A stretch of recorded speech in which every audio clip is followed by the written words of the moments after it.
I bet you didn't know chia seeds could be this fun. Ready to jazz up your snack game?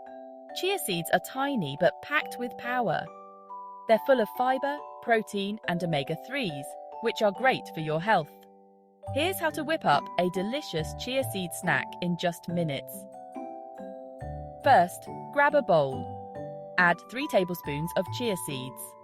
Now, pour in 1 cup of your favorite milk, almond, oat, or regular. Give it a good stir. Let it sit for about 5 minutes, then stir again to break up any clumps. Once that's done, pop it in the fridge for at least 30 minutes.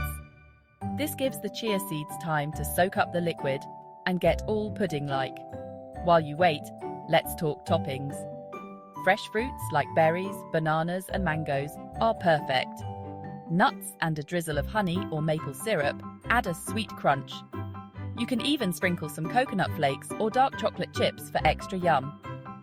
After 30 minutes, take your chia pudding out of the fridge. Give it a final stir and load it up with your favorite toppings. And there you have it, a tasty, healthy chia seed snack in no time. So next time you're craving something delicious and nutritious, remember this quick chia seed recipe.